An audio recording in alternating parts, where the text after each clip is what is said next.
the ETs that Moses in the Bible and other persons from the Bible interacted with? And what was the light on Mount Sinai and the burning bush? Some of the extraterrestrials that Moses interacted with were the idea of the Anunnaki attempting to correct what the original group of Anunnaki caused by the creation of Homo sapiens on your planet, and attempted to guide and preserve certain genetic lines that would allow for the eventual evolution of the Earth into the sixth hybrid race. Some were not Anunnaki. We have been asked this question before, and we are not allowed to discuss that race. The idea of the light is simply the light from a craft, the energy from a craft landing on the mountain that interacted with Moses. The idea of the burning bush, again, a holographic projection of energy that was interpreted as fire. Similar in many ways to what people on your planet have been experiencing today as orbs of energy, orbs of light. So interpreted in an old-fashioned way, because that was all that was understood. Energy at the time was not understood in the way you understand it now scientifically. Therefore, it was perceived as a fire, when all it was basically an orb of glowing energy to represent a communication modality, a probe that would allow for communication to occur between the extraterrestrials and the individual experiencing the idea of the burning of the orb. It used the idea of a bush kind of similarly to the idea of anchoring it to a spot, like an antenna. So you've mentioned before that if we were to time travel back in time, because our frequency is much higher now, that we would glow if we encountered the historical beings.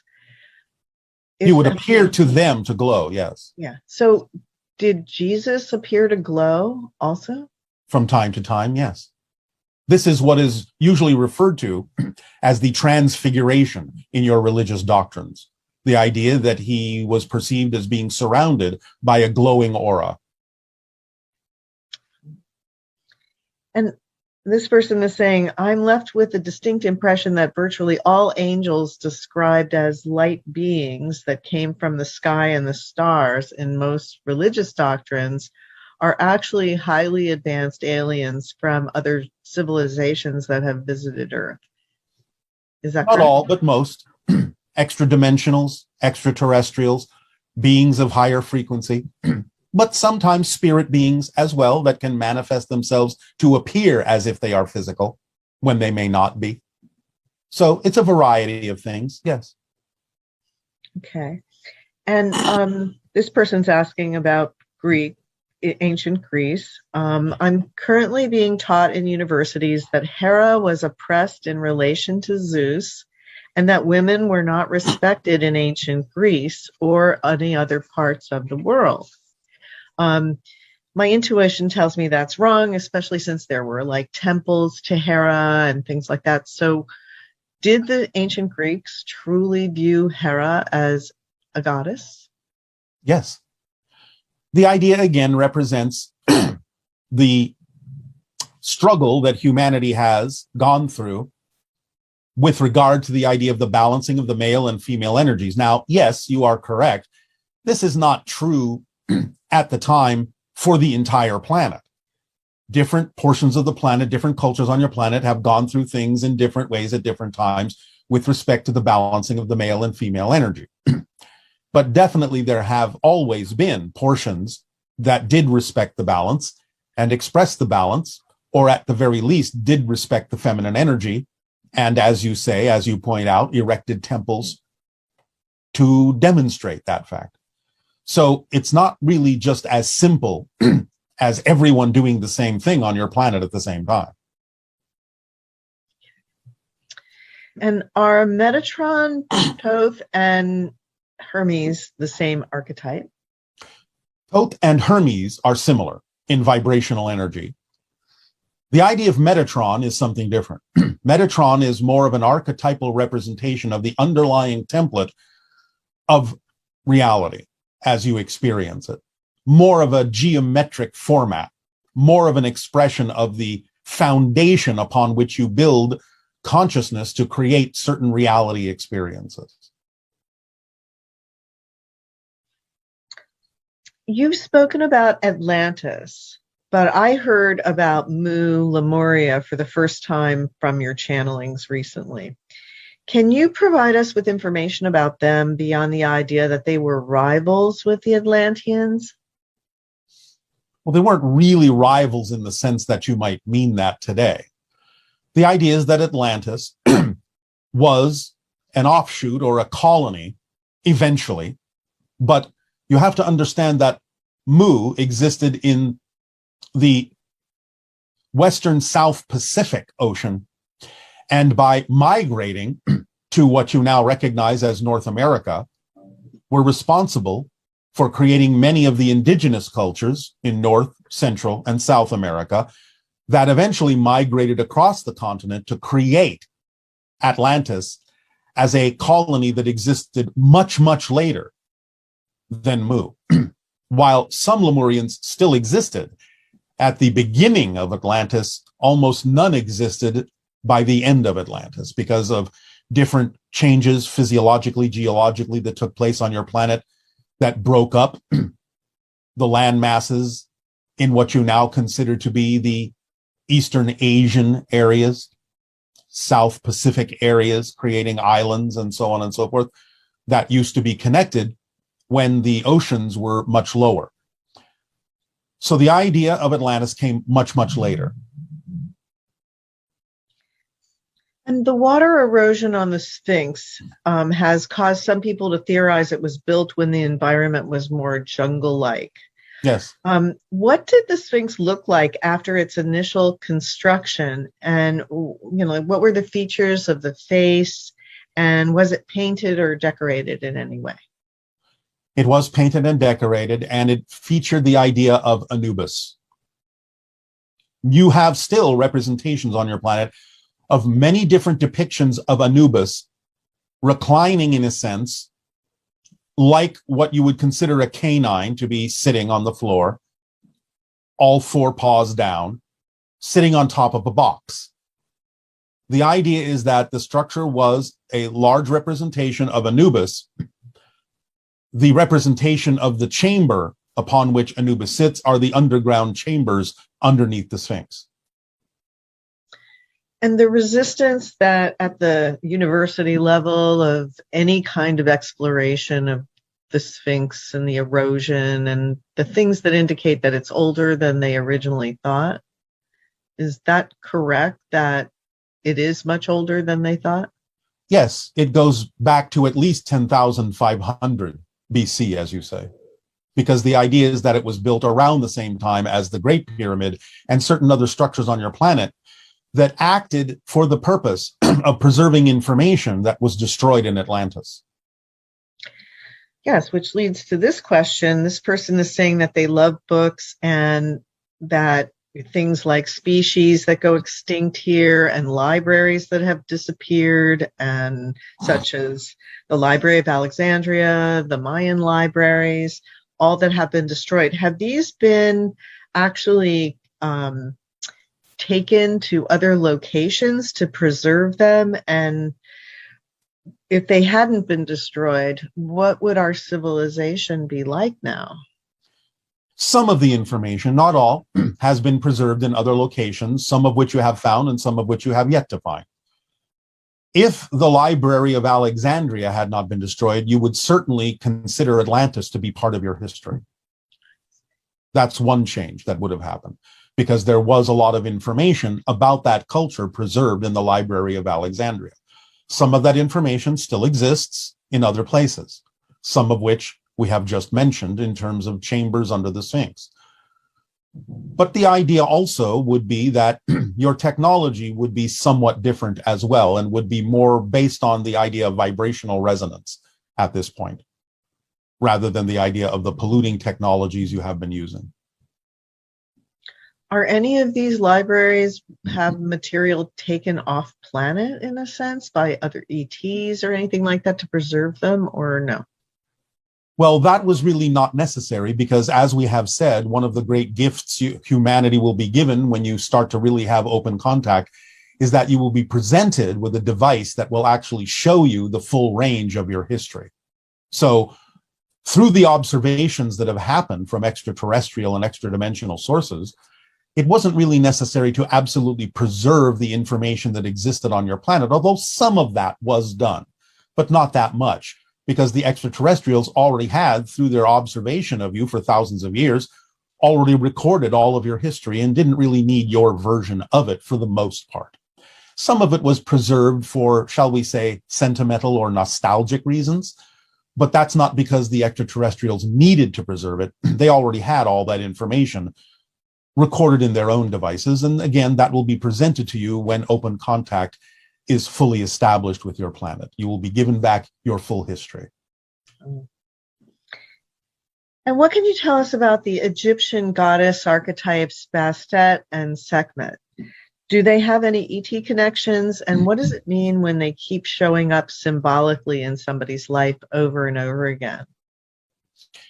Well, Bastet in particular has to do with connections to other dimensions and understanding of knowledge that is accessed through other dimensions, through the spirit realm, but connected to the idea of the animal known as the cat on your planet who can see interdimensionally. So when it keeps showing up synchronistically, it might be for that person a general indication, although some specifics will need to be understood about that particular person. But as a general indicator, might be an indication of the ability to go into the vibrational frequency that is similar to the idea of the animal represented by the cat on your planet, that can see spirits, that can see and make connections and communicate with spirits in the spiritual realm, in the non-physical realm. Sekhmet, we will talk about at another time. Okay. And this is a yoga question. Raja Yoga meditation practices to realize oneness with God or union of individual soul with omnipresent spirit. I know you've described these all as permission slips, but it seems to be a very comprehensive system similar to the formula. So is yoga science essentially our birthright? Well, all things in your reality are your birthright. But the idea of yoga stretches back many thousands upon thousands of years and actually did begin in Lemurian times, in Mu times. The idea, as we have said, is that yes, everything is a permission slip, but some of them are vibrationally connected to the larger portions of the archetypal representations in your collective consciousness, and thus will work for more people than other permission slips that might bring a more specific energy for smaller groups or individuals. So many different kinds of permission slips are connected more directly to the collective consciousness and thus can work for many people, whereas others might be more specifically tailored to smaller groups or individuals. And could you explain what the Merkaba is and what levels of existence it's relevant to? The Merkaba, in a sense, is an energetic representation vibrationally of the connection between physical and non-physical reality. In a sense, it's a geometrized, symbolic version of the transition between physical and non-physical reality, which many beings have described as the so-called tunnel of light.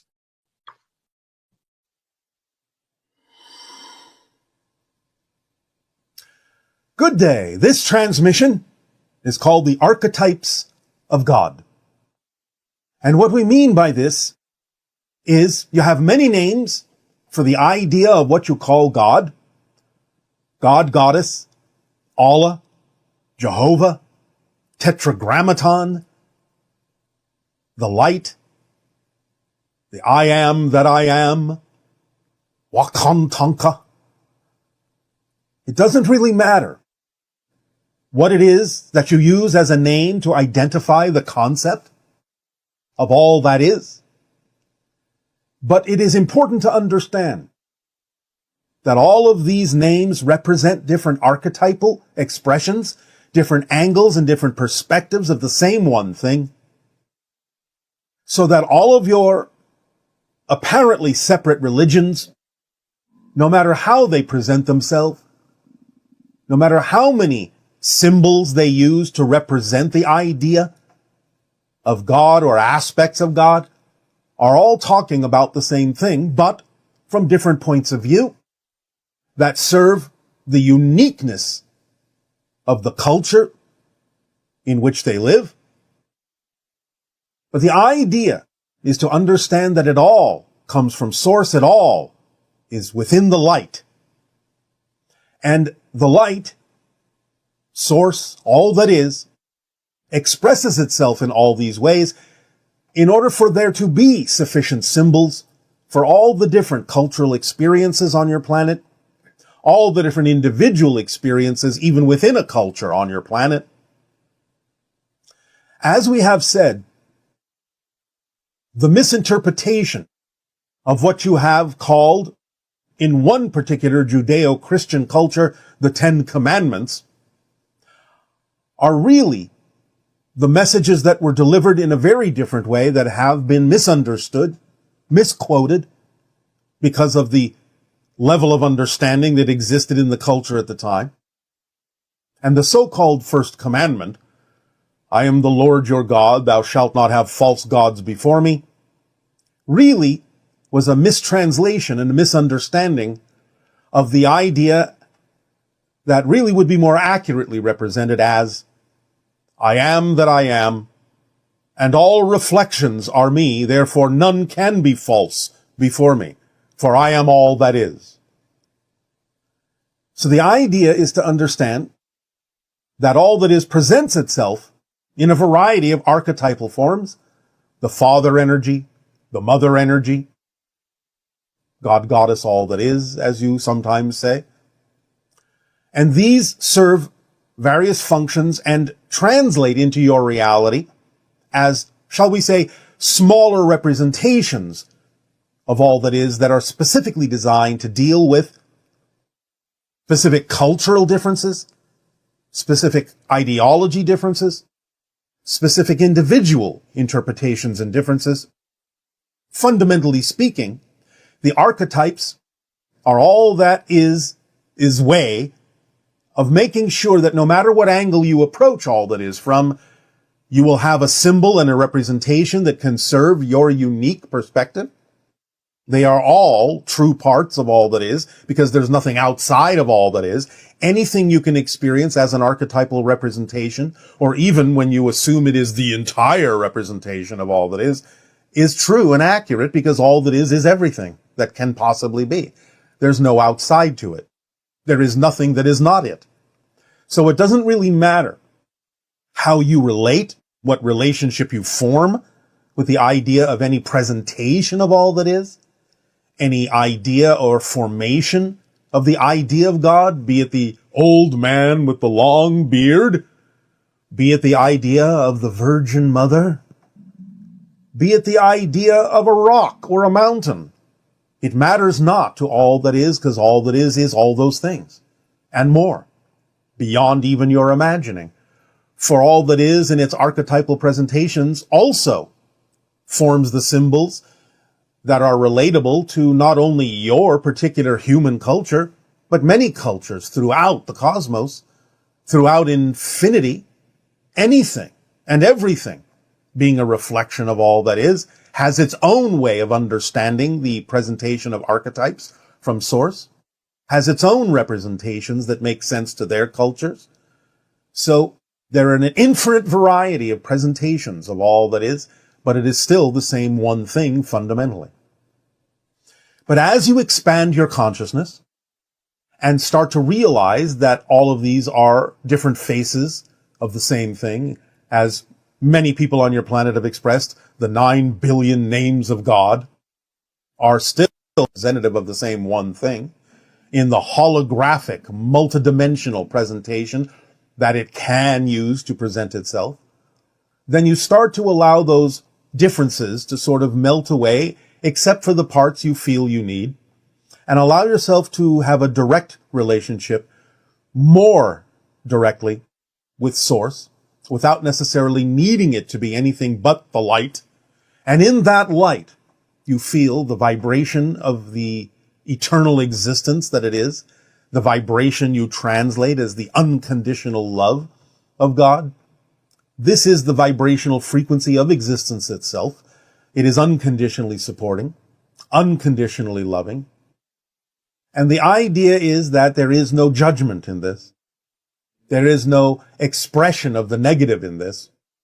So even when individuals in different cultures might express or experience the idea of negative or demonic experiences, you have to understand this is still all part of God. Because there is the positive, there is the negative, and there is the neutral. These are the major archetypal energies, and they can be expressed in a variety of ways that can serve either positive or negative means. So allow yourselves to lessen the differences, in a sense, use them in whatever way serves you, use them in whatever way allows you to learn the lessons you need to learn, for the agreements that you chose to experience, the challenges that you created for yourself in this life to learn who you are and grow in various situations. Again, using the positive and negative mechanisms in a variety of ways.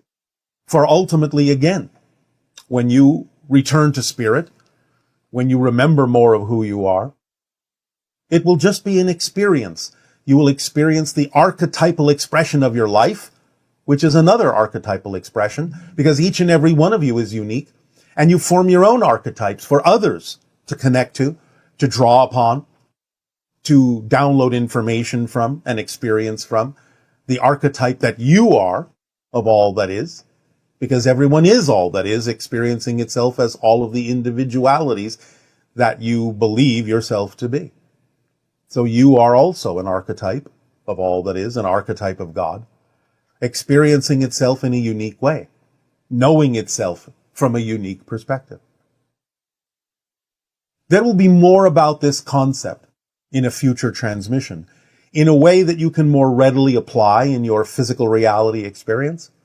But for now, just let it settle into you that every single thing you see, every single thing you experience, in a sense, is an archetypal presentation of all that is, the trees, the rocks, the streams, the animals, the sky, the moon, the stars, the earth itself, are all different variations and different expressions of all that is of source, of the light. And you, yourself, are also an archetype of God. We thank you for allowing us to share this concept with you this day of your time. And we ask now in return, how may we be of service to you? You may begin, if you wish, with your questions and dialogue. Hello, Bashar. Much love and gratitude to you. Thank you for having me. It is our passion and our pleasure. I have two questions for you. Yes. My first question. A few months ago, I had a dream I was in a house in the middle of a wheat field. Nothing around except the house. I remember going outside to the east side of the yard when I was approached by two beings. I couldn't make out their form or appearance. They escorted me to the west side and handed me a baby, then disappeared. As I held the baby up close, I realized that it was a synthetic life. It appeared semi-human, but it looked and felt synthetic. I remember looking at him and questioning how could this little being not have a soul. I recall touching its synthetic skin and it felt very soft. As I looked into its eyes, we began to communicate telepathically. I knew then that he was my son and felt profound love for him. I remember holding him tight against my heart, realizing that he did have a soul and that we are connected. The two beings then approached and said that the child needed to leave. Yes. I feared I would never see him again. You will. I remember crying as I held him close. I told the little one that I loved him very much, that I will always be his father and to never forget me, that we will always be connected through our hearts. Yes. I felt such a loss when the beings took him from my arms. I remember crying as they walked away. All right. It's only temporary. You will meet again. And that was one of my questions. And is he my child? And what type of life form is he? It's a hybrid child. It's just that the synthetic idea came across because you are not used to the vibration of the hybrids. But then you did get used to it and saw that the being, in fact, does have a soul. Yes, and I felt a profound connection with him. As I looked in the eyes, the more I looked into his eyes, the more the love grew. Yes. Now, part of the idea of perceiving it as synthetic is also because the hybrid beings and many extraterrestrials are also connected to what you would call AI intelligence. So you might have been picking up on that and understand that AI intelligence doesn't necessarily have a soul in the same way that you mean that word, but because of that connection, you may have picked up upon that quality. Nevertheless, you're dealing with a hybrid child, and you will meet again. Fantastic. I have one more question for you. Yes. There are some of us within our private contact group having encounters with a group of Pleiadians that call themselves the Plearans, either in the dream state or through meditation. Yes, it's actually Plearans. Plearans. I recently had a dream that 3 triangular ships were passing overhead. Yes. Each craft appeared semi-physical, as though they were entering our physicality from another dimension. They are. This is the second time I've had a dream with these particular craft. In my dream, we try to photograph them with our cell phones, but none of us can do it. We keep dropping our phones and not able to focus on the ships.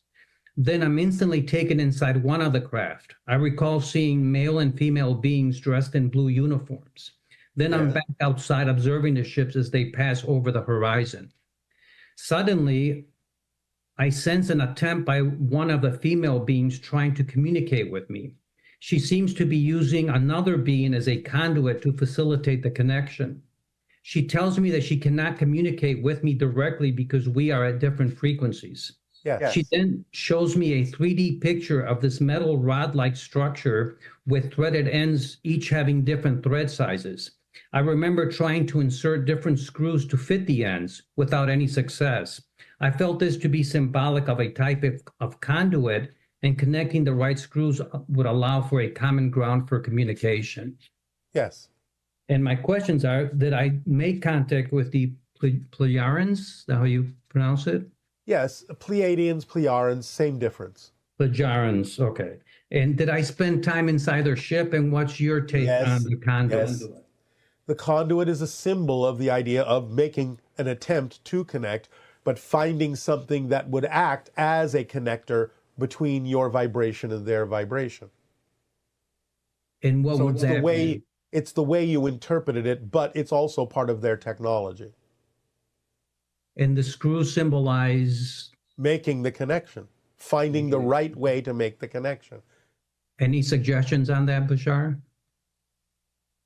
Open your heart with unconditional love the next time you may have this kind of an encounter, and you will find the right connection. Fantastic. Thank you so much. I appreciate it. Much love and gratitude to you, and thank you again for having me. It is our passion and our pleasure, our unconditional love to you as well. Aveo. Thank you. Good day. Aveo. Good day. Thank you.